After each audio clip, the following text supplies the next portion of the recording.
విషయం ఏంటంటే అండి, చనిపోయిన నా భర్తని ఆల్రెడీ చనిపోయారని చెప్పేసి డాక్టర్లు నిర్ధారణ చేసేశారు. చనిపోయిన నా భర్తను బ్రతికించిన దేవుడు, నేను చాతబడి శక్తులతో బాధపడుతున్నప్పుడు, మరణ బంధకాలతో ఉన్నప్పుడు దేవుడు నన్ను బ్రతికించిన దేవుడు. ఈ సాక్ష్యాన్ని మీరందరూ కూడా పూర్తిగా వినండి. విన్న మీరు అనేకమైన ప్రజలకి మీరు షేర్ చేయండి. దయచేసి చెప్తున్నా, నేను చేతులెత్తి చెప్తున్నా, నేను అనేకమైన ప్రజలకు షేర్ చేయండి. మమ్మల్ని మార్చిన దేవుడు వాళ్ళను కూడా మారుస్తారని ఒక ఆశ కలిగి ఉన్నామండి మేము.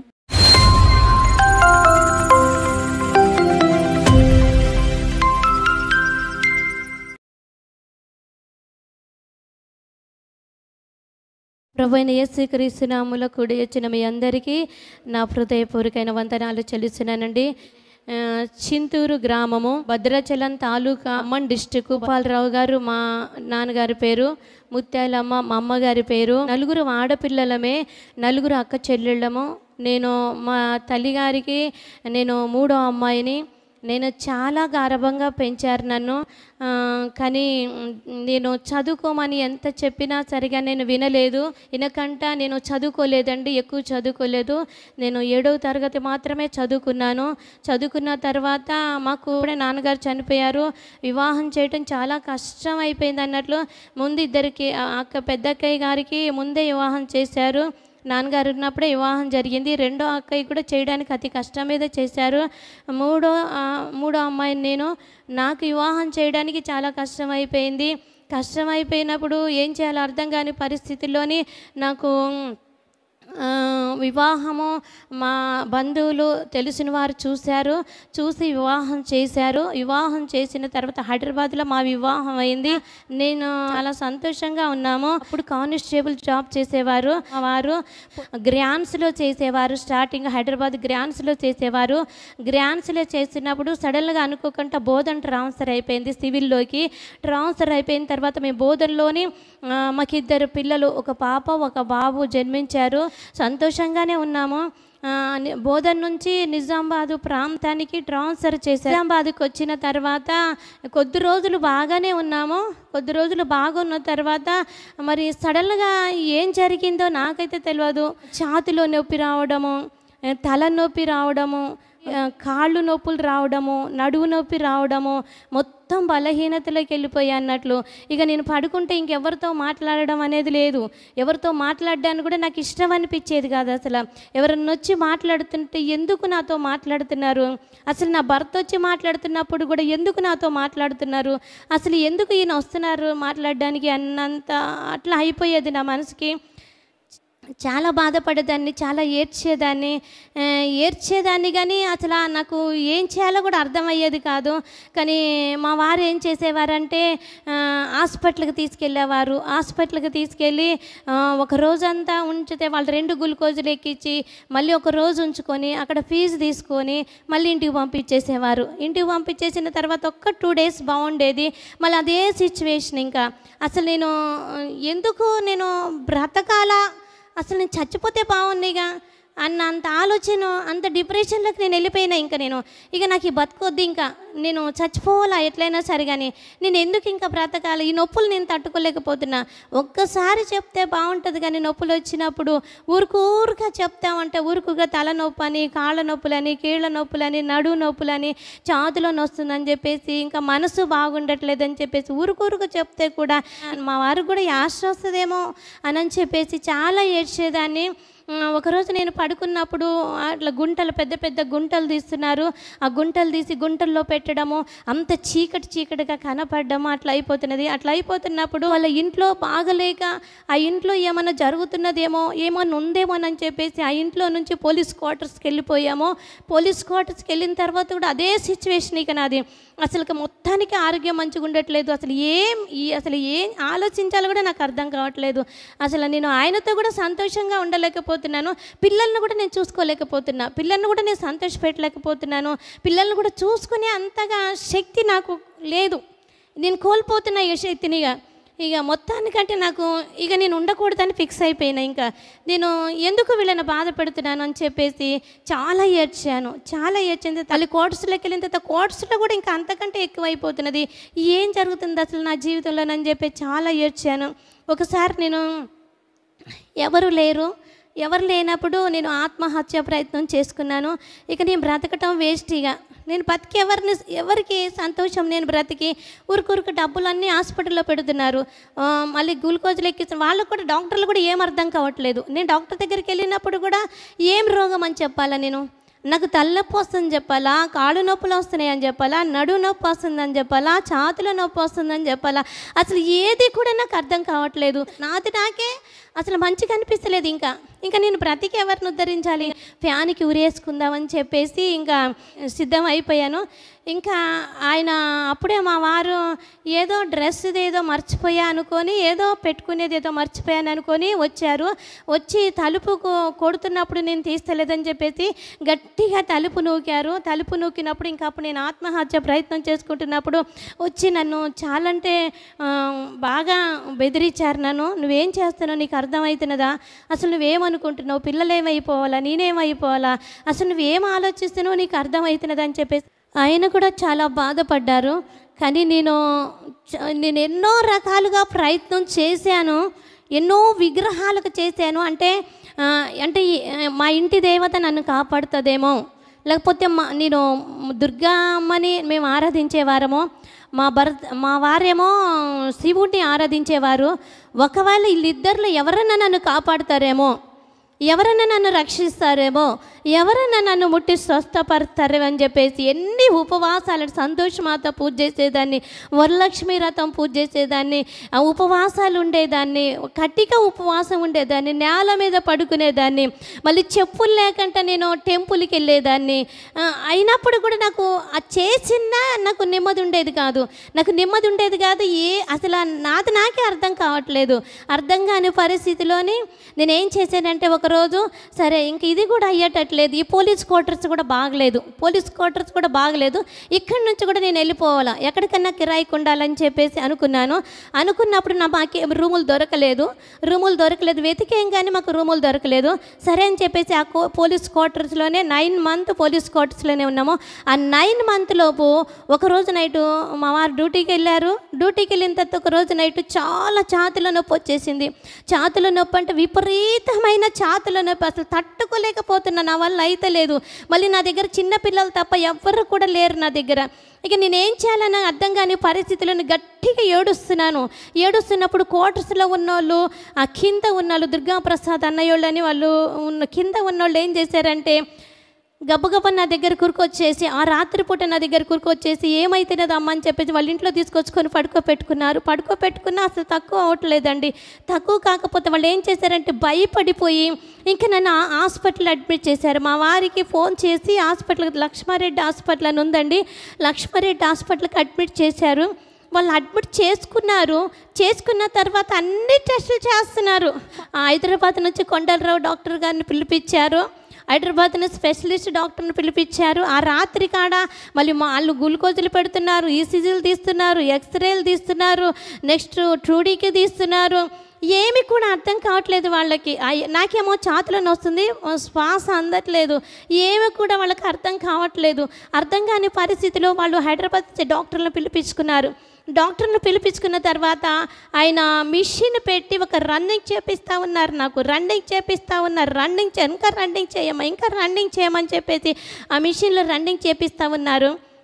రన్నింగ్ చేపించిన తర్వాత డాక్టర్ గారు అన్నీ తీసి అన్ని టెస్టులు చేసామా, నీ భర్త నిన్ను బాధ పెడతాడా, నీ భర్త కొడతాడా, నీ భర్త తిడతారా, ఇది టెన్షన్ వల్ల అయిందమ్మా అని ఒక మాటతో చెప్పేశారు ఆయన. ఇది టెన్షన్ వల్ల అవుతున్నది నీకు అని చెప్పినప్పుడు అప్పటికంటే ఆయన బాధ పెట్టరు. ఆయన చాలా ప్రేమగా చూసుకుంటారు.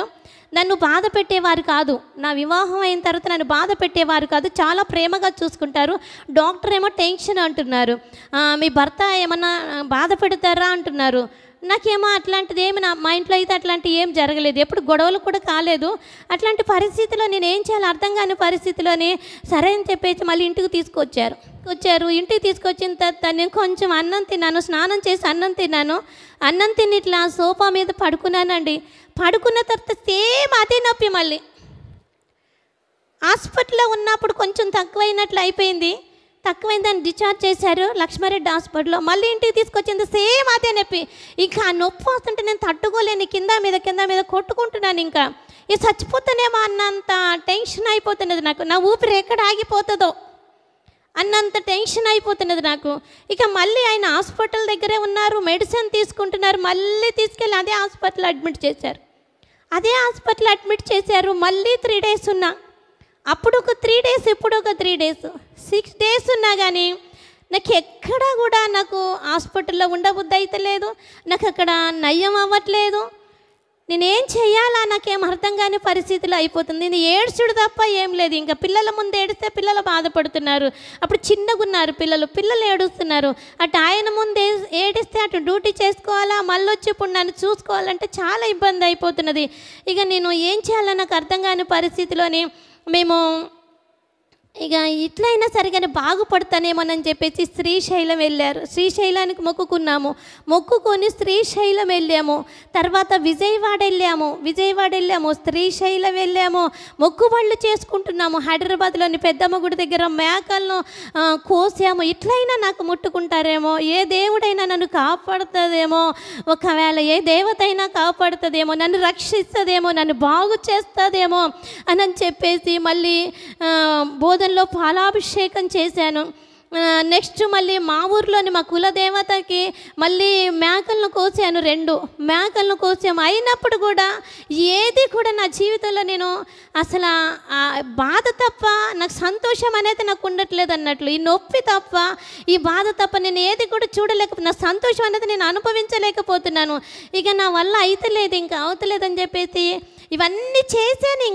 ఇవన్నీ చేసిన తర్వాత విజయవాడ అయిపోయింది, శ్రీశైలం అయిపోయింది, హైదరాబాద్ మేకలను కోయటం అయిపోయింది, కులదేవత అయిపోయింది. మళ్ళీ నేను చేసుకున్న పూజ, నేను చేస్తున్న దుర్గాదేవి నన్ను బ్రతికిస్తలేదేమో, నన్ను కాపాడుతలేదేమో, సరే మా వారు చేసే శివుడి కన్నా నేను చేస్తానని చెప్పేసి పాలాభిషేకం చేసాము. అయినప్పుడు కూడా ఏది ప్రయోజనం లేదు. ఇంకా నా జీవితంలో ఇంకా నాకు శూన్యమే కనపడుతుంది. కానీ అసలు దుఃఖమే, వేదనే, అన్నపానాలే కానీ నాకు సంతోషం అనేది, నాకు ఆరోగ్యం అనేది నా జీవితంలో నేను చూడట్లేదు. అసలు నేను ఏం చెప్పాలో ఎవరికి, ఒక్కరోజు అంటే నాకు బాధ వచ్చిందంటే ఎవరన్నా వింటారు. ఒక నెలలో 10 రోజులు పడుకున్నానంటే చూస్తారు. నెలలో 25 days నేను పడుకుంటుంటే, 25 days మంచం మీదే, ఏం చేయటం లేదు. ఇంకా ఏది నాకు ఇంట్రెస్ట్ అనిపిస్తలేదు, ఏది చేద్దామన్నా నా మనసు రావట్లేదు. ఇక ఇట్లా అయ్యేది కాదు. ఇవన్నీ అయిపోయినాయి కదా, సరే చూద్దాము. మళ్ళీ పోలీస్ క్వార్టర్స్ కూడా బాగలేదేమో, ఒకవేళ ఇది వాస్తు లేదేమో, ఒకవేళ ఈ పోలీస్ క్వార్టర్స్లో కూడా మంచిగా లేదేమో అని చెప్పేసి పోలీస్ క్వార్టర్స్లో డబ్బులు కట్ అవుతున్నప్పుడు కూడా ఎమ్మటే పోలీస్ క్వార్టర్స్లో కటింగ్ అవుతుంది. కానీ ఎమ్మటే మనకి చేంజ్ చేస్తామంటే, ఇల్లు మారి వెళ్ళిపోతామంటే సాలరీలో ఖచ్చితంగా కట్ అయిపోతుంది సాలరీ. ఆ సాలరీ కట్ అయిపోయినా పర్లేదు, మనిషి బాగుండాలని చెప్పేసి మా వారు ఏం చేశారంటే, సరే మరి నువ్వు అంటున్నావు కదా, నీ మాట మీదనే ఈ పోలీస్ క్వార్టర్స్ వదిలిపెట్టి వెళ్ళిపోయిన తర్వాత నాందేవాడలో ఇల్లు తీసుకున్నామండి. నాందేవాడలో ఇల్లు తీసుకున్నాము. ఇల్లు తీసుకున్న తర్వాత అక్కడ ఒక టెంపుల్ ఉంటుందండి, సాయిబాబా టెంపుల్ అని ఒకటి ఉంటుంది. నేను నిజంగా మీరు చెప్తే నమ్ముతారో నాకు తెలియదు, కానీ నేను ఎంత అంటే అంత ఇంకా గుడి దగ్గరికి వచ్చానని చాలా సంతోషపడ్డాను. అప్పుడు పోలీస్ క్వార్టర్స్ అంటే దూరం ఉండేది గుడి, కానీ ఇప్పుడు గుడి దగ్గరలోనే 2వ గల్లీ 3వ గల్లీ ఉంటుందంటే, 2వ గల్లీ దాటితే 3వ గల్లీ మాది సాయిబాబా టెంపుల్. ఇంకా నేను గుడి దగ్గరికి వచ్చేసాను. నాకు సంతోషం బాగా ఉంది, సంతోషం ఎక్కువైపోయింది. రోజు నేను వెళ్ళొచ్చు గుడికి అని చెప్పేసి అనుకున్నా. నాందేవాడలో సాయిబాబా టెంపుల్ ఉందండి. ఆ గుడిలో పంతులు రాకముందే, అసలు ఆ తలుపులు తీయకముందే ఫస్ట్ నేనే వెళ్ళేదాన్ని. ఆ గుడి దగ్గర గేట్ల దగ్గర నిలబడేదాన్ని నేనే వెళ్ళి. ఎక్కడ ఫస్ట్ నేను వెళ్తే ఆయనని పూజ చేస్తే నా పూజ ఆయన వింటాడేమో, చుక్కలు పోకముందే తెల్లవారుజామున పూజ చేస్తే 4 గంటలకు పూజ చేస్తే 4:30కి 5 గంటలకు 4 గంటలకే వెళ్ళేదాన్ని నేను మందిరానికి. అప్పుడు ఏం చల్లగా స్నానం చేసి మరి అసలు చెప్పులు లేకంటే వెళ్ళేదాన్ని మందిరానికి. వెళ్ళి అసలు అక్కడ నిలబడితే ఆ పంతులు వచ్చి అనేవారు, ఇప్పటికి కూడా ఉన్నారు పంతులు. ఆ పంతులు వచ్చి అనేవారు, ఏంటమ్మా నువ్వు నిద్రపోతున్నావా లేదా రాత్రి అంతా అని అడిగేవారు. అడిగినప్పుడు ఒకటే చెప్పేదాన్ని ఆయనతో, నయ్యా నా పరిస్థితి ఇది, ఫస్ట్ దేవుడు నా పూజనే అంగీకరించాలా, నన్ను బాగైపోతానేమో నేను అని ఒక ఆశతో వచ్చున్నానయ్యా నేను అని చెప్పినప్పుడు ఆ పంతులు అనేవారు, ఏందమ్మా ఇంత పొద్దున్నే వస్తే కుక్కలు కరుస్తాయమ్మా, రోడ్డు మీద వెళ్తుంటే కుక్కలు కరుస్తాయమ్మా, నీ మెడలో బంగారం ఉందమ్మా, బంగారం ఎవరైనా దొబ్బేస్తే ఏం చేస్తావమ్మా అని ఉల్టా ఇంకా నన్ను ప్రశ్నించేవారు. ఏం కాదులయ్యా నా బాధ అట్లుంది అని చెప్పేసి ఆ పంతులతో చెప్పుకొని కూడా చాలా ఏడ్చేదాన్ని నేను. మళ్ళీ ఇంటికి వచ్చిన తర్వాత మళ్ళీ అదే పరిస్థితి, ఇక అక్కడున్న అదే పరిస్థితి, ఇక్కడున్న అదే పరిస్థితి, ఇంకేం చేయాలో నాకు అర్థం కాని పరిస్థితులు. ఆ ఇల్లు కూడా చేంజ్ చేసేసా. మేము ఇట్లా చుట్టాలు బంధువులు వచ్చి ఇట్లా నన్ను చూడ్డానికి వస్తూ ఉంటారు అన్నట్లు. నాకు ఆరోగ్యం మంచిగా లేదంటే నన్ను చూడ్డానికి మా వారి వాళ్ళ బంధువులు అందరూ వచ్చేసి నన్ను చూస్తూ ఉంటారు. నన్ను చూసి నాకు మాట్లాడుతున్నప్పుడల్లా ఒక మాట అంటారు, ఏంటి అసలు నీకేమవుతున్నది, ఏం జరుగుతున్నది అసలు నీకు, ఎప్పుడు ఇదేనా? ఒకళ్ళు బాగా మాట్లాడేవాళ్ళు, ఒకళ్ళు కొంచెం అంటే సుటిపోటు మాటలు మాట్లాడేవారు. అసలు ఎప్పుడు ఇంతేనా, ఎప్పుడు ఎన్నిసార్లు రమ్మంటావు నెలకు మమ్మల్ని అని అనేవారు. అన్నప్పుడు నేను ఏం చప్పుడు చేయకుండా అసలు ఏం చేయాలో నాకు అర్థం కాని పరిస్థితి. సరే అని చెప్పేసి ఇంకా నేను వాళ్ళకి ఏం చెప్పినా వాళ్ళకి అర్థం కాదు ఇప్పుడు నా పరిస్థితి. ఎందుకంటే బాధపడేది నేను, అనుభవించేది నేను, బాధ ఏంటో నాకు తెలుసు. అప్పుడు మా చెల్లె తిట్టేది, మా అక్క తిట్టేవాళ్ళు, నీ భర్త చాలా మంచోడే, నువ్వు ఎందుకు ఇట్లా సతాయిస్తున్నావు, నీ భర్త కాళ్ళు కడుక్కొని నెత్తి మీద పోసుకున్నా మంచిగానే ఉంటుంది నీకు, అంత మంచోడిని ఎందుకు బాధ పెడుతున్నావు అని అప్పుడు వీళ్ళు కూడా నన్ను తిట్టేవారు. నేను ఎటూ చెప్పలేని పరిస్థితి. అప్పుడప్పుడే పడిపోయేదాన్ని, అప్పటికప్పుడే మంచిగా అయిపోయేదాన్ని. తర్వాత మళ్ళీ మేము కూర్చున్నాము, మా అక్కయ్య మా చెల్లె వీళ్ళందరం కలిసి కూర్చున్నప్పుడు అసలు మా ఇంట్లో ఆవాలంటూనే లేవు, అసలు ఆవాలంటూనే లేవు. అసలు మేము కూర్చున్నప్పుడు ఆవాలు మా ఇంట్లో ఉండాలి, మేము కూర్చున్న కాడ అన్నీ చల్లాలి ఆవాలు. మరి ఎవరు చల్లుతారో కూడా మాకు తెలియదు. అసలు ఆవాలు అయితే లేవు. మేము కూర్చున్న కాడే కొబ్బరికాయలు డొల్ అక్కడే పడి ఉండాలి. కొబ్బరికాయలు మా దగ్గరికే రావాలా. ఆ వచ్చిన వాళ్ళు కూడా ఇట్లా ఆశ్చర్యపోయారు, అసలు ఏం జరుగుతున్నది ఏంటి అని చెప్పేసి ఆశ్చర్యపోయేవారు. అట్లాంటి పరిస్థితుల్లో చాలా ఘోరమైన పరిస్థితి నేను అనుభవించాను. అసలు మాంత్రిక శక్తులు అంటే ఇట్లుంటాయా?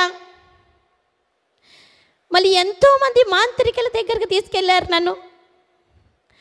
మా వారు వాళ్ళ చిన్నమ్మలు ఉంటారు, వాళ్ళు బోధన తీసుకెళ్ళారు, అమలవాడి తీసుకెళ్ళారు, మాలపల్లి తీసుకెళ్ళారు, కొండూరు తీసుకెళ్ళారు, హైదరాబాద్ తీసుకెళ్ళారు, మెట్టిపల్లి తీసుకెళ్ళినప్పుడు ఇంకా వాడు చేసేదైతే నేను తట్టుకోలేని పరిస్థితి. ఒకళ్ళు 50 రొమ్మలు పెట్టి కొడతారు, ఒకళ్ళేమో మొత్తం ఇట్లా సాసర్లో ఇట్లా ఇంకిపోతే ఆ సాసర్లో చూడు కనపడతారు, చూడు నీకు చేసిన వాళ్ళు కనపడతారు, చూడు అంటుండే. నెక్స్ట్ ఇట్లా చేతు బొటన వేలు పెట్టుకొని ఇట్లా పట్టుకొని చూడు అంటుండే. గంటలు చూస్తుంటే వాళ్ళు అడుగుతుండే నన్ను, ఏమన్నా కనిపించిందా అని.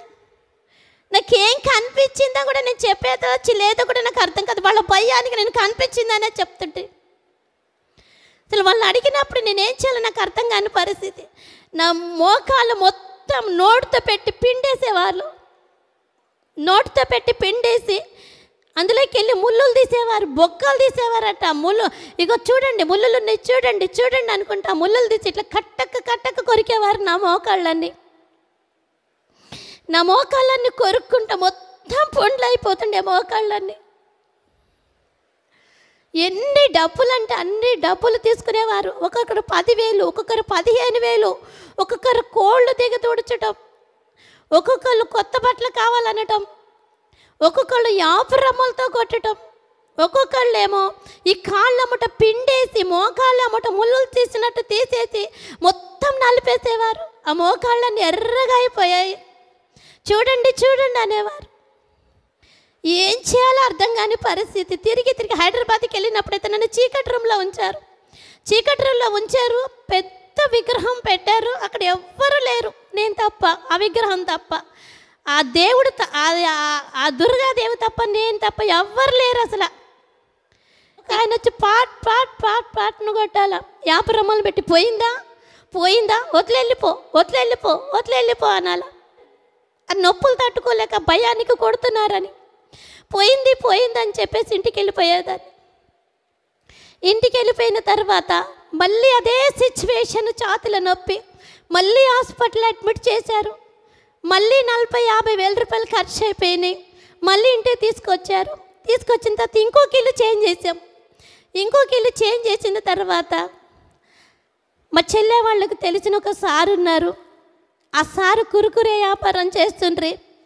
ఆ కురుకురే వ్యాపారం చేస్తున్నప్పుడు ఇక నేను ఇట్లా బాధపడుతున్నప్పుడు ఆ సార్ అన్నారు, అమ్మా ఊక మానసికంగా ఎన్ని రోజులు బాధపడతావు, కురుకురేలు తయారు చేసేటోళ్ళు అందరినీ నేను పెడతాను, వాళ్ళే ఎంచుతారు, వాళ్ళే ప్యాకింగ్లు చేస్తారు, ఖాళీ నువ్వు లెక్కలు రాయమ్మా అని చెప్పారు. సరే ఈ పని చేస్తేనన్నా నాకు మనశ్శాంతి ఉంటుందేమో, ఆయన చెప్పినట్లు నేను చేస్తానని చెప్పేసి మా వారికి నేను అంటే పక్కనే మైళ్ళు ఇక్కడ కురికిరేలు తయారు చేస్తుంటారు అన్నట్టు. సరే అని చెప్పేసి నేను అంగీకరించాను. చెప్పి ఒప్పించి ఇంట్లో చెప్పి మా వారికి చెప్పి అంగీకరించారు. అప్పుడు పక్కనే కదా కూర్చునేదాన్ని. వెళ్ళి వాళ్ళు కురికిరేలు చేస్తున్నప్పుడు నేను లెక్కలు రాసుకునేదాన్ని. లెక్కలు రాసుకుంటున్నప్పుడు ఒక అక్క అక్కడికి వచ్చారు, శారదక్క అని అక్కడికి వచ్చారు. అక్కడికి వచ్చినప్పుడు ఆమె దేవుణ్ణి నమ్ముకుంది, బాప్తీసం కూడా తీసుకున్నారు, చాలా బలపడ్డారు. ఆ అక్క నా దగ్గరకు వచ్చింది. నా దగ్గరకు వచ్చినప్పుడు ఫస్ట్ నన్ను ఏం అడగలేదు. తర్వాత నేను పడుకుంటా ఉన్నాను ఊరికే, నా ఆరోగ్యం బాగుండట్లేదు, బాగున్నప్పుడు ఎందుకు రాలేదమ్మా అని అడిగినప్పుడు నా ఆరోగ్యం బాగుండట్లేదు అక్క ఇట్లా అని చెప్పినప్పుడు ఆమె కూడా 2-3 సార్లు హాస్పిటల్కి డబ్బులు పెట్టినప్పుడు చూశారు. చూసిన తర్వాత ఒకసారి అన్నారు, అమ్మ నేను ఒక మాట చెప్తా వింటావా అన్నారు. అన్నప్పుడు ఏంటి చెప్పు అన్నా. నువ్వేమనుకోమంటే ఒక మాట చెప్తానమ్మా అన్నప్పుడు సరే చెప్పు అన్న. చెప్పిన తర్వాత మీరు ఇన్ని ప్రయత్నాలు చేస్తున్నారు, ఇన్ని మీ కుల దేవతలకు పూజలు చేస్తున్నారు, తెల్లవారికి ముందే పోయి గుళ్ళో ఉంటున్నావు, మళ్ళీ హాస్పిటల్కి అన్ని డబ్బులు పెడుతున్నావు, ఎంతోమంది మాంత్రికుల దగ్గరకు తిరుగుతున్నావు కదా, ఎన్నో డబ్బులు ఖర్చు పెట్టుకుంటున్నారు కదమ్మా, నీ ఆరోగ్యం బాగుండట్లేదు కదా, ఒక్కసారి నాతో చర్చికి రావచ్చు కదా అన్నది. అన్నప్పుడు నాకు ఎంత కోపం అంటే అంత కోపం వచ్చేసింది నాకు. అంటే నా ఫీలింగ్ ఏంటంటే నాకు యేసు ప్రభు తెలియదు కానీ నేనేంటంటే నాకు ఒక కోపం ఏంటంటే నేను ఇన్ని రోజులు చేసిన దేవుళ్ళని వదిలిపెట్టి, అంటే మా దేవుళ్ళు కాదని నేను అక్కడికి రమ్మంటుంది నన్ను. మా దేవుళ్ళు ఉన్నారు కదా, మరి మా దేవుళ్ళు ఉన్నాగా ఈమె ఎక్కడికి రమ్మంటున్నది, ఈమె ఎవరి గురించి చెప్తున్నది అని చాలా కోపం వచ్చింది. అసలు ఎమోషన్ తట్టుకోలేకపోయి అవన్నీ నాకు చెప్పకు, యేసు ప్రభు గురించి నాకు చెప్పకు, ఎవరి గురించి నాకు ఎవరు తెలియదు, నువ్వు వెళ్ళిపో చక్కగా, ఇంకొకసారి నువ్వు నాతో మాట్లాడుకొని ఫుల్ తిట్టా ఆమెని, నువ్వు ఇంకొకసారి నా దగ్గర మాట్లాడుకో, మాకే దేవుళ్ళు ఉన్నారు, నేనేం చేస్తా నీకెందుకు, నా కుటుంబం విషయం నీకెందుకు అని చెప్పేసి చాలా తిట్టేసిన తర్వాత ఆమె కొద్దిసేపు కూర్చొని సైలెంట్ కూర్చొని వెళ్ళిపోయిన తర్వాత నెక్స్ట్ మళ్ళీ నేను కురుకురే దగ్గర కలుసుకోవాలి ఆమె నేను ఒక దగ్గరే ఉంటాం, అక్కడ కురికిరే దగ్గర చేస్తాము, ఆమె నేను కలుసుకోవాలా. మళ్ళీ నేను కలుసుకున్నప్పుడు నేను అనేదాన్ని, ఆమెను చూడనట్టు, ఆమె ఎక్కడ కూర్చుంటే నేను ఇట్లా పక్క నుంచి వెళ్ళిపోయేదాన్ని. ఆమెతో మాట్లాడడం నాకు ఇష్టం లేక ఆమె అక్కడ పక్కన కూర్చుంటే ఆమెను పట్టించుకోకుండా నేను వెళ్ళిపోయేదాన్ని. ఎన్నిసార్లు, ఒక 5-6 సార్లు చేశాను నేను అట్లా. 5-6 చేసిన తర్వాత ఆమె పాపం ఏమనలేదు, అసలు పట్టించుకున్నట్టే కూర్చున్నది. మరి ఆమె ఏమని చేసిందో నాకు తెలియదు, కానీ మొత్తానికైతే ఏ ప్రార్థన చేసిందో నాకు తెలియదు, కానీ మొత్తానికైతే పట్టించుకున్నట్లే ఉంది. నేను చూసినట్టు నేను మాట్లాడకంటే వెళ్ళిపోతున్నాను. ఆమె కురుకురే ప్యాకెట్స్ తెచ్చినప్పుడు కూడా నేను లెక్కలు రాసుకోమన్నప్పుడు అక్కడ పెట్టు అని చెప్పేదాన్ని, కానీ ఆమె ముఖం కూడా చూసేదాన్ని కాదు. నేను అంటే నాకు చెప్తుందా ఈ మాట? నా దేవుడు నన్ను వదిలిపెట్టి రమ్మంటుందా? అసలు ఎక్కడ తీసుకెళ్తుంది ఈమె?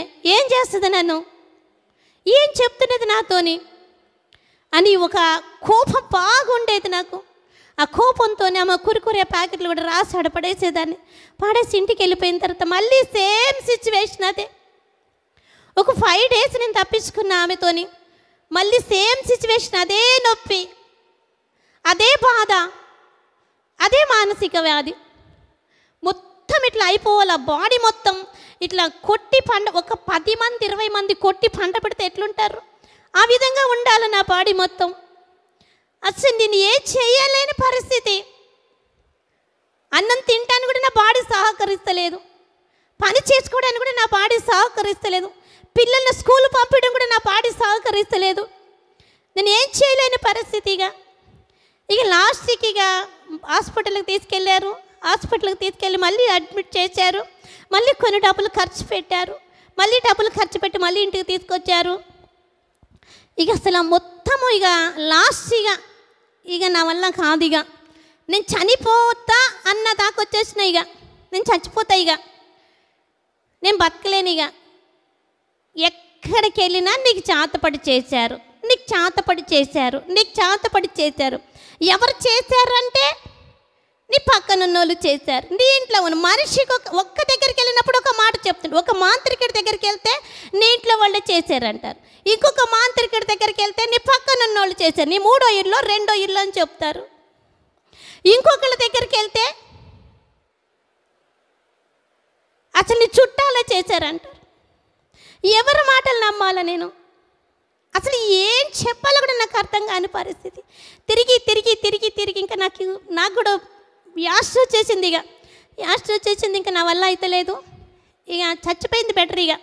ఇక నేను బతికుండటం కూడా వేస్ట్ అనుకున్న తర్వాత మళ్ళీ నాకు అనిపించింది. ఆ పడుకున్న తర్వాత నేను ఆలోచించుకుంటున్నాను, నాకెందుకు ఇట్లా అవుతున్నది?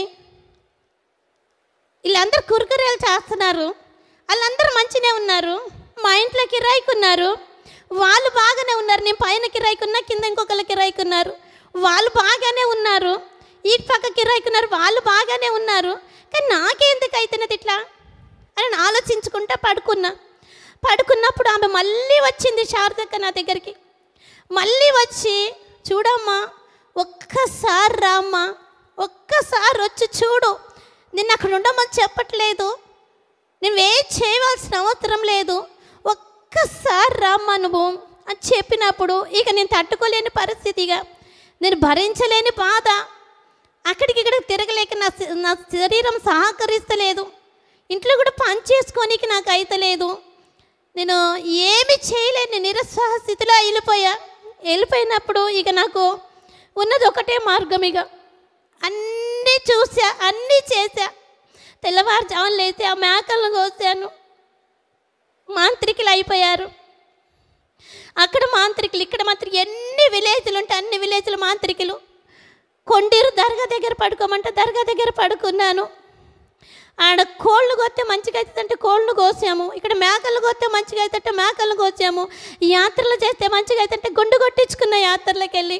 నా తల వెంట్రుకలు ఇచ్చినా సరిగా నేను బాగుపడతానేమో, నేను గుండు కొట్టించుకున్నా. అయినా నాకు మనశ్శాంతి లేదు, నెమ్మది లేదు, సమాధానం లేదు. నాకే ఏదో అయిపోతున్నది. ఇక నేనేం చేయలేని పరిస్థితిలో నా బాడీ ఎక్కడికక్కడ చచ్చబడిపోయింది. నా బాడీ అంతా ఒక్క నరం కూడా పని చేస్తలేదు. ఆ చీకటి రూమ్లో ఉన్నట్టే ఉంది నా పరిస్థితి. అట్లాంటి పరిస్థితులని ఆ తల్లొచ్చి చెప్పినప్పుడు ఫస్ట్ నేను తిట్టి పంపించాను. ఆమెకు 5 సార్లు తప్పించుకున్నా, మాట్లాడుకోకుండా పక్క నుంచి వెళ్ళిపోవాలి ఆమె వస్తుంటే. నేను పడుకొని ఆలోచించుకున్నప్పుడు మళ్ళీ వచ్చింది నా దగ్గరికి. మళ్ళీ వచ్చామా, ఒక్కసారి రామ్మా, ఎందుకమ్మా ఇట్లా చేస్తున్నావు? డబ్బులన్నీ వేస్ట్ చేసుకుంటున్నావమ్మా, ఒక్కసారి రా అంటే నేను చెప్పాను, నా బాధ తట్టుకోలేక వస్తున్నా నేను, కానీ నేను ఒకటేసారి వస్తా, మళ్ళీ మళ్ళీ నన్ను అడగొద్దు రమ్మని. ఒక్కసారి చర్చికి రమ్మా అని చెప్పింది ఆమె. మళ్ళీ మళ్ళీ నన్ను అడగొద్దు, నువ్వు చెప్పావు కాబట్టి ఒక్కసారి వస్తున్నా, నా బాధ తట్టుకోలేక, నా వల్ల అయితలేదుగా, తట్టుకునే శక్తిని కోల్పోయాను, ఒక్కసారి నేను వస్తాను, మళ్ళీ మళ్ళీ నువ్వు అడగొద్దు అని చెప్పేసి ఆ రోజు బుధవారం ఉపవాస కూడుకుంది. స్త్రీల కుడికి నడుస్తుంది. స్త్రీల కుడికి నడిచినప్పుడు నేను మా చెల్లె మొట్టమొదటిగా అక్కతో వెళ్ళాం. అక్కతో వెళ్ళినప్పుడు అందరూ ప్రార్థనలు చేస్తున్నారు కూర్చొని, అక్కోళ్ళు అందరూ ప్రార్థన చేస్తున్నారు, సేవకులు అందరూ ప్రార్థన చేస్తున్నారు. ప్రార్థన చేసుకుంటున్నప్పుడు నేను వెళ్ళి ఇట్లా మందిరం అంత చూసి వాళ్ళు కింద కూర్చున్నారు సేవకులు. నేను వెళ్ళి గర్వంగా కూర్చో మీద కూర్చున్నా. నేనెందుకు కింద కూర్చోవాలా? వాళ్ళు కింద కూర్చుంటే నన్ను తీసుకెళ్ళిన శారదక్క కూడా కిందనే కూర్చున్నది. నేను వెళ్ళి గర్వంగా, నేనెందుకు కూర్చోవాలి కింద, వీళ్ళ దగ్గర నేనెందుకు కూర్చుంటాను, అసలు ఏం జరుగుతున్నది ఇక్కడ అని కుర్చీ మీద కూర్చున్న వాళ్ళు కింద కూర్చు, సేవకులు కింద కూర్చుంటే నీ కుర్చీ మీద కూర్చొని మొత్తం చూసుకుంటున్నా. నాకు అక్కడ ఉండబుద్ధి అయితే లేదు, నా కాలు అక్కడ నిలవట్లేదు. ఎప్పుడు వెళ్ళిపోదామే అన్నట్టుంది.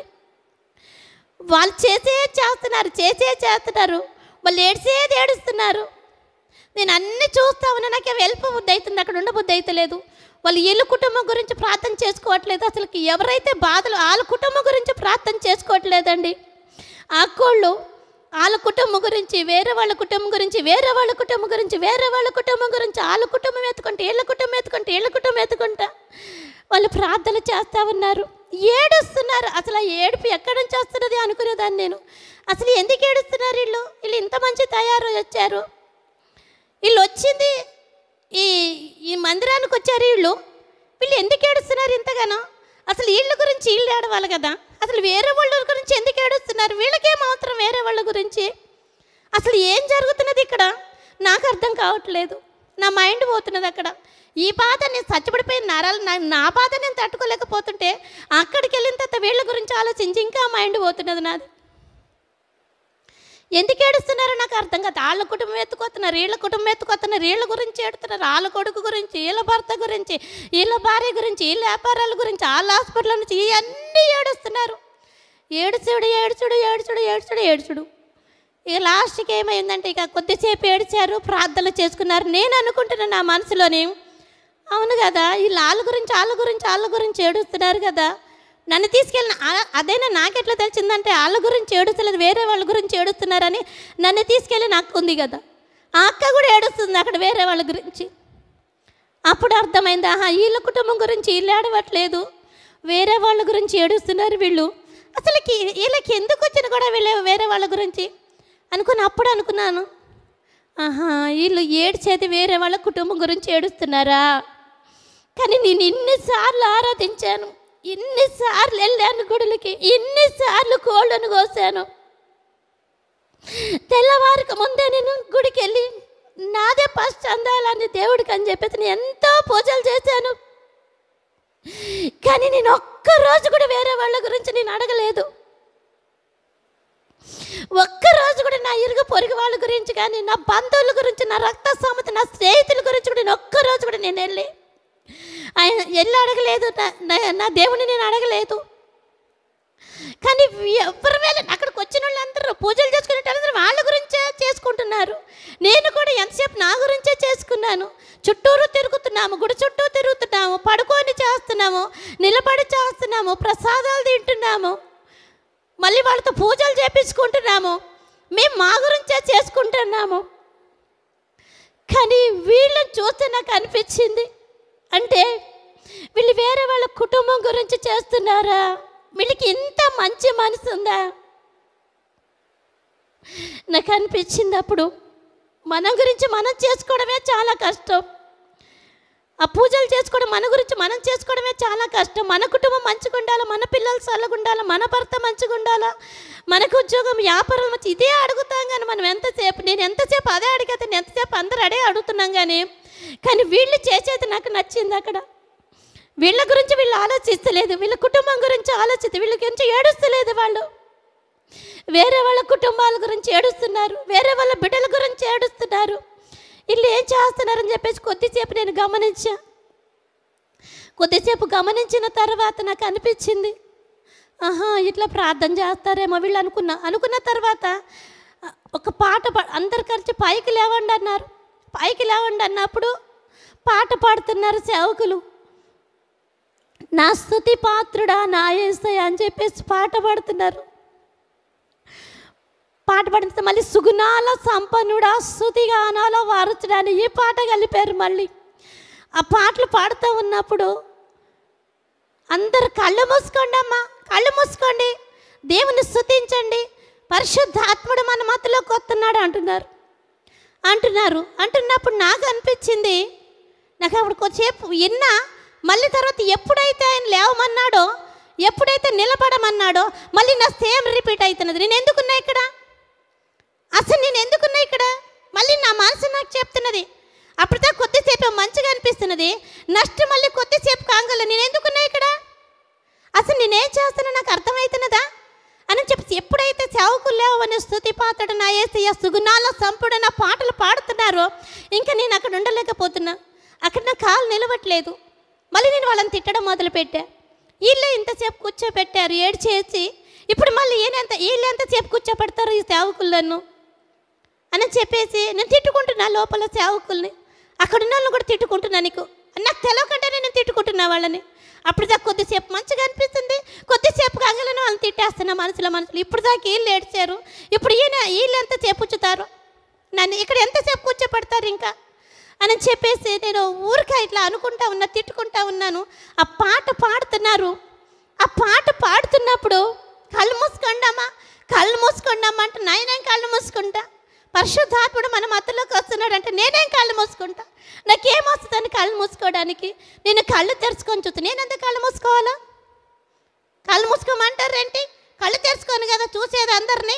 కళ్ళు మూసుకుంటే వీళ్ళందరూ ఎట్లా కనపడతారు నాకు అని మళ్ళీ నేనే అనుకొని మళ్ళీ కళ్ళు మూసుకోకండి ఎట్లా తెచ్చామా, కళ్ళు మూసుకొని చెప్తున్నా కదా ఇలావెందుకు అన్నప్పుడు గట్టిగా అసలు నేను మూసుకోలే.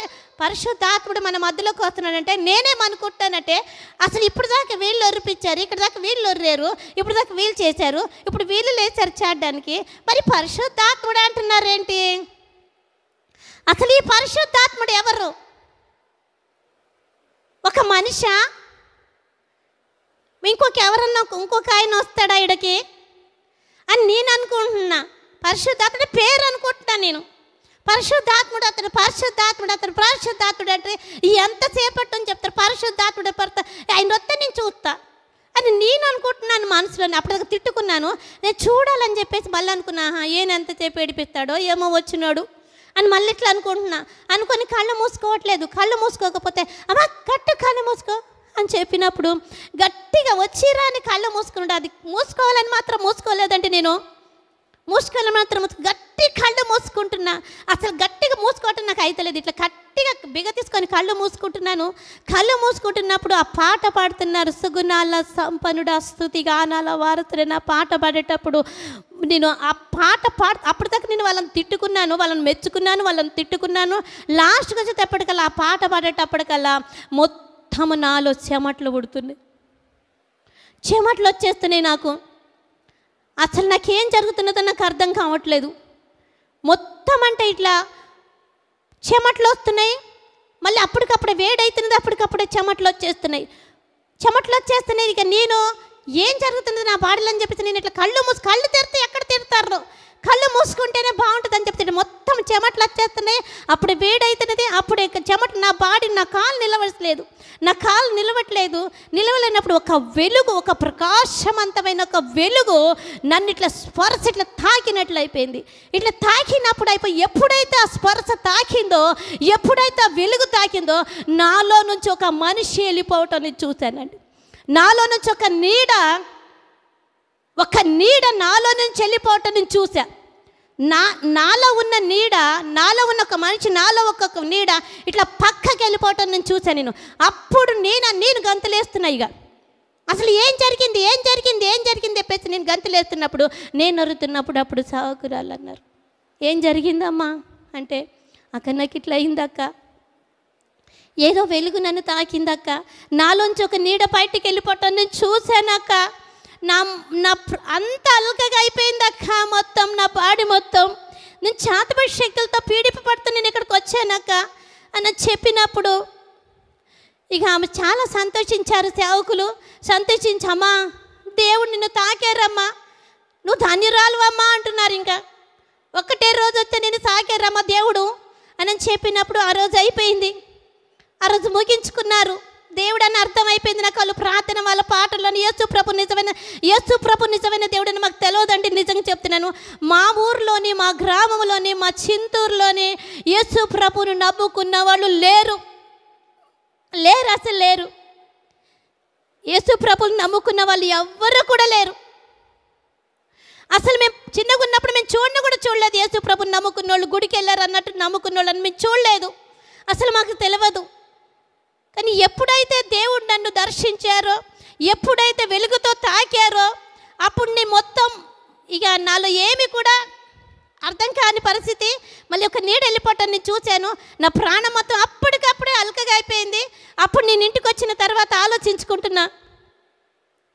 ఏమని ఆలోచించుకుంటున్నానంటే, ఇంతగానం నేను ఇన్ని చోట్లకి వెళ్ళాను, ఇన్ని నా దేవుళ్ళని నేను ఎన్నో చేశాను, ఎన్నో మేకలను కోసాను, ఎన్నో కోళ్ళను కోసాను, నెత్తి గుండె కూడా కొట్టించుకున్నాను. తెల్లవారికి ముందే నేను వెళ్ళాను గుడికి, మరి ఎక్కడ నాకు స్వస్థత రాలేదు. మరి ఇప్పుడు నాకేమైంది, అసలు నాకేమైంది? ఎన్ని విధాలుగా ఆలోచనలు వస్తున్నాయి. లేకపోతే వాళ్ళు నాకేమన్నా చేశారా? చర్చిలోని ఆ సేవకులు నన్ను పట్టుకోవడానికి ఏమన్నా చేశారా? నాకేమన్నా వాళ్ళు చేస్తున్నారా నాకు? లేకపోతే వీళ్ళది కరెక్టా, వాళ్ళది కరెక్టా?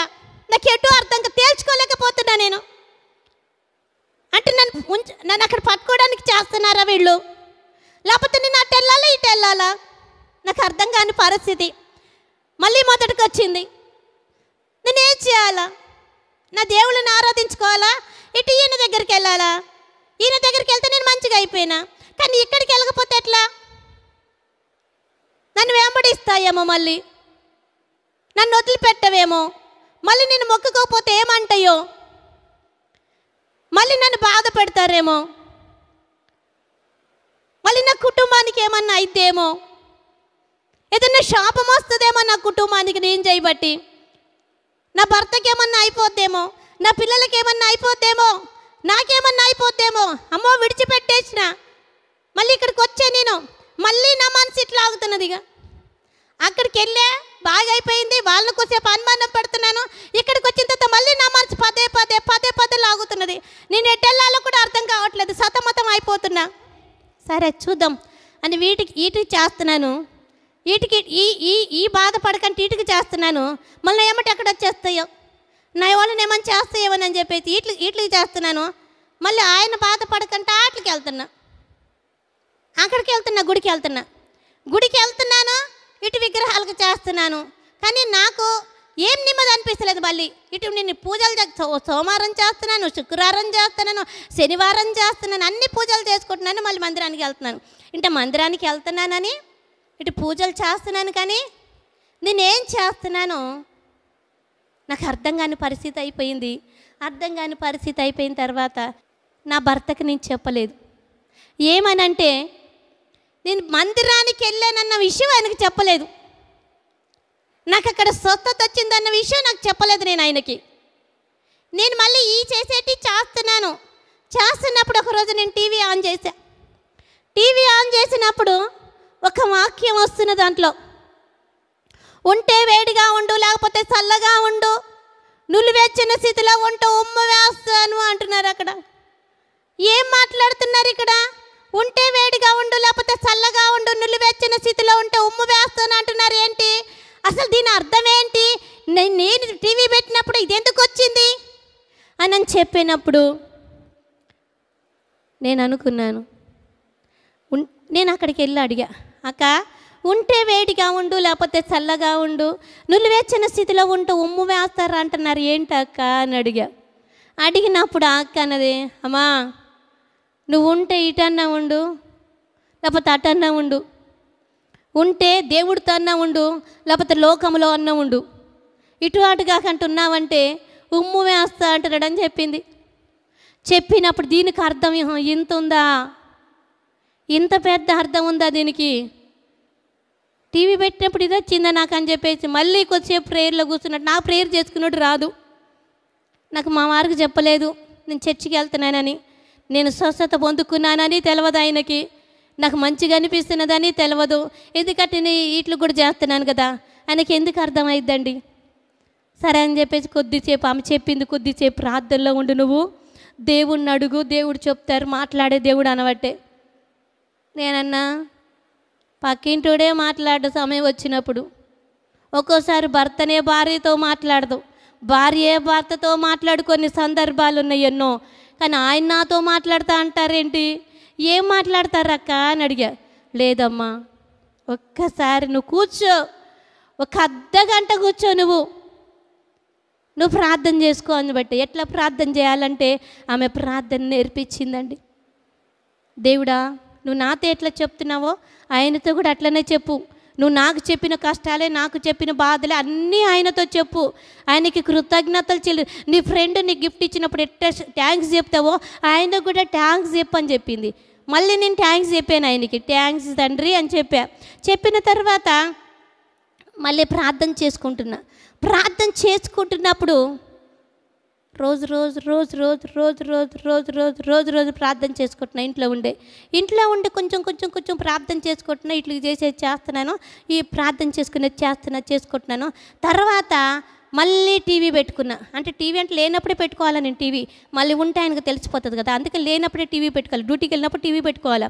టీవీ పెట్టుకున్నప్పుడు మళ్ళీ ఒక వాక్యం ఏం మాట్లాడుతున్నారు, దేన్నన్నా క్షమిస్తా కానీ విగ్రహారాధన మాత్రమో క్షమించనంటున్నాడు. ఇదేంటి దేన్నన్నా క్షమిస్తా విగ్రహారాధన క్షమించనంటున్నారు ఏంటి, అసలు విగ్రహారాధన ఏంటి, అసలు ఏం మాట్లాడుతున్నది?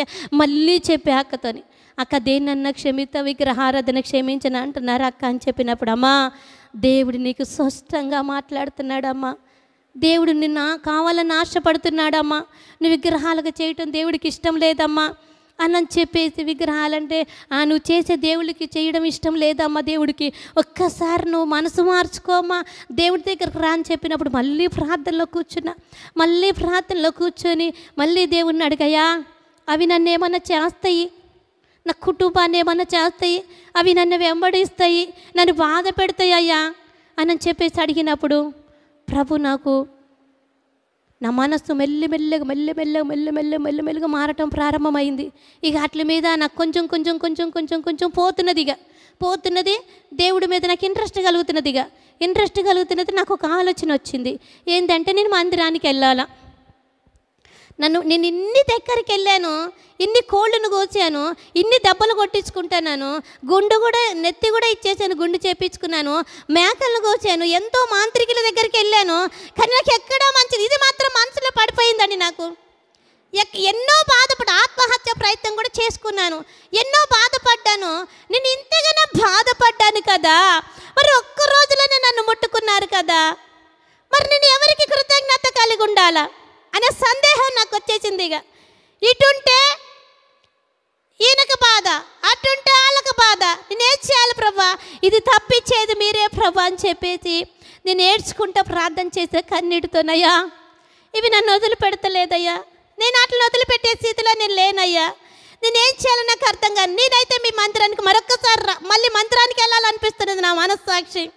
నువ్వు మందిరానికి రా అనిపిస్తున్నది, నీ మందిరానికి రావాలని ఆశపడుతున్నానయ్యా, ఒక్కసారి నన్ను దర్శించయ్యా అని ప్రార్థన చేసుకున్నాను. ప్రార్థన చేసుకున్న తర్వాత ఆదివారం వచ్చిందండి. ఆదివారం నా కాలు ఇంట్లో నిలుస్తలేదు. నేను ఎప్పుడు మందిరానికి వెళ్ళాలని చెప్పేసి నా మనసు తహతహలాడిపోతున్నది. నాకు నేను మందిరానికి వెళ్ళాలని చెప్పేసి తీరా చూస్తేనేమో ఇంట్లో తెలియదు అసలు నేను మందిరానికి వెళ్తున్నానని, యేసు ప్రభు మందిరానికి వెళ్ళానని, నాకు స్వస్థత వచ్చిందని నాకు అసలు కదా. ఎందుకంటే నా ఇంట్లో పరిస్థితి ఏందో నాకు తెలుసు. ఆయన సోమవారం నిష్ఠగా ఉపవాసం ఉంటారు.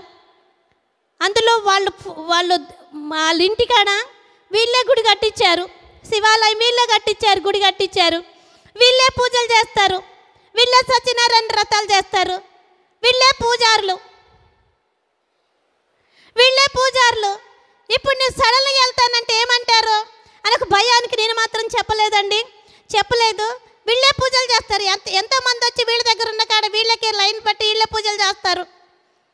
వాళ్ళ ఊర్లో స్వగ్రామంలోని వాళ్ళకి మందిరం ఉంది, మేము కూడా వెళ్ళి అక్కడే చేస్తాము.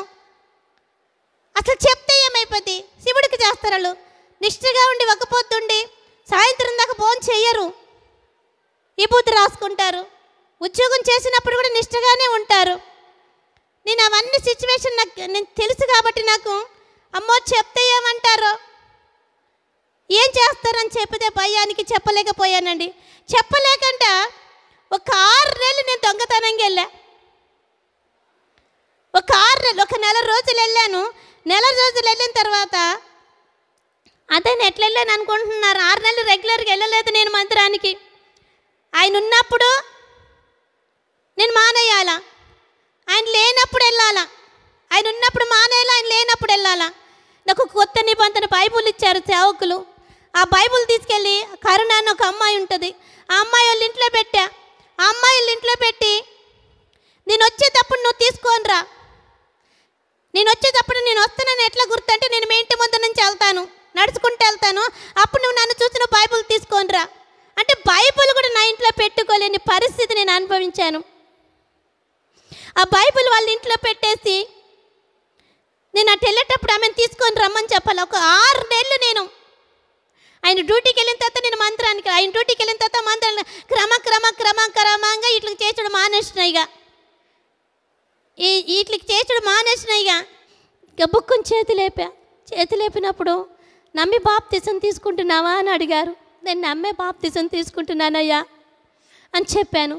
చెప్పిన తర్వాత నాతో పాటు ఇంకా 4గురికి ఇచ్చారు, నాకు కూడా ఇచ్చారు. బాప్తిసం తీసుకునే దాకా మాత్రం ఆయనకు తెలియదండి మందిరానికి వెళ్తున్నాను. దొంగతనంగా నాకు అంటే సిచ్యువేషన్ నాకు తెలుసు కాబట్టి చెప్పితే గొడవలు తప్ప ఏం లేదు ఇక అని ఇక వెళ్ళాను. వెళ్ళిన తర్వాత మళ్ళీ ఒక్కొక్కసారి ఏమనేదాన్ని, మీరు ఎప్పుడు డ్యూటీకి వెళ్తారు అనేదాన్ని. అడుగుతున్నప్పుడు ఆయన అనేవారు, నువ్వు ఎప్పుడు వస్తావని ఫోన్ చేసేదానివి కదనే, మరి ఎప్పుడు వెళ్తావు శనివారం వస్తే నాకు అడిగేదాన్ని, ఎప్పుడు వెళ్తారండి రేపు మార్నింగ్ డ్యూటీకి అనేదాన్ని. అదేంటి ఇట్లా ఒక 10 సార్లు 20 సార్లు అడగటం గమనించిన తర్వాత ఏమన్నారంటే, ఎప్పుడన్నా సరిగా నువ్వు ఎప్పుడు వస్తావని ఫోన్ చేసేదానివి, ఎప్పుడు వస్తావు అని అడిగేదానివి నువ్వు, ఇప్పుడేంటి ఎప్పుడు వెళ్తావని అడుగుతున్నావు, కొత్తగా ఇదేంటి అంటున్నారు ఆయన. కొత్తగా ఏం మాట్లాడుతున్నావు అన్నప్పుడు నాకేం లబ్ డబ్ అని కొట్టుకుంటుంది గుంటె. నేనేం చెప్పేస్తాను, నేను చెప్తే ఎట్లుంటుందో నాకు భయం అయిపోతున్నది. రహస్యంగా ప్రార్థన చేసుకునేదాన్ని, రహస్యంగా ఉపవాసం ఉండేదాన్ని, రహస్యంగా మందిరానికి వెళ్ళేదాన్ని, రహస్యంగా బైబుల్ అక్కడ పెట్టేదాన్ని. ఇక లాస్ట్కి బాప్తిసం తీసుకున్నట్లు మరి అక్కడ పోలీస్ డిపార్ట్మెంట్ వాళ్ళు వేరే వాళ్ళు మందిరానికి వస్తారంటే నాకు తెలియదు. నేను బాప్తిసం తీసుకున్న తర్వాత అంటే పోలీసు వాళ్ళు నన్ను ఎందుకు చూడలేదంటే వాళ్ళకి నేను ఆయన భార్య వాళ్ళకి తెలియదు. ఒకరోజు నేను సూపర్ మార్కెట్కి వెళ్ళినప్పుడు నేను ఆ బైక్ మీద వెళ్ళినప్పుడు అప్పుడు నాతో మాట్లాడారు ఆయన. నాతోనంటే అంటే నేను మందిరానికి వెళ్తున్నానని నాకు తెలుసు అనుకున్నారేమో నాకు తెలియదు, కానీ నాకు ప్రైజ్ లాడు చెప్తున్నారు.